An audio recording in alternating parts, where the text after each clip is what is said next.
Hey guys, welcome to Cook with Nancy. Today I'm going to show you guys instant breakfast recipe that is within 15 minutes. If you're in a hurry, this is a great recipe. You can put them together in no time and loaded with vegetables and gluten-free as well.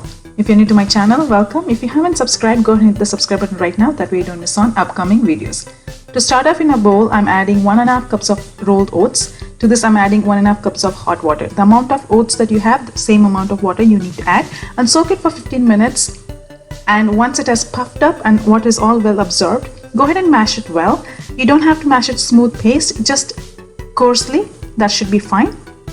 Now to this, I'm going to add half a cup of chickpea flour or a besan flour.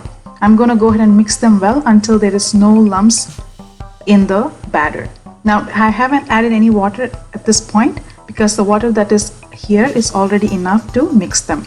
1 tablespoon lemon juice or a lime juice. Go ahead and mix them again together. Mix it well together. 1 cup of warm water.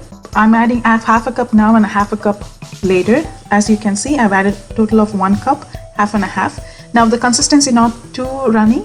To this, I'm adding salt as needed, 1/4 teaspoon garam masala, 1/2 teaspoon turmeric. Go ahead and combine them well. Again, mix it until it's all incorporated. Now go ahead and add choice of vegetable. I'm adding 1/4 cup of green peas that is frozen. I've thawed it. 2 green onion, both green and white part. 2 green chilies or as needed. 1/4 cup of coriander, finely chopped. I have 1 tablespoon dill. If you don't have dill, it's okay, you can skip it, or you can even add mint leaves. 1/2 cup of red pepper or green pepper or orange pepper of your choice, finely chopped. 1 small carrot, grated. Go ahead and combine them well. As I said, you can add any kind of combination of vegetable, even cabbage would work. Go ahead and combine them. Now here I have my cast iron nice and hot on medium high heat. Brush a little bit of oil, 2 big spoon full of batter, and cover this and cook it.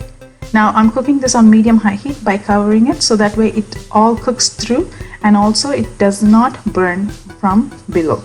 Now cook that for another 2 to 3 minutes by flipping it over, and the chila is ready to serve. You can serve this with a regular chutney or even with the side of yogurt. I hope you enjoy watching this video. If you have any questions, let me know. I will see you soon in my next video. Till then, take care guys. Bye.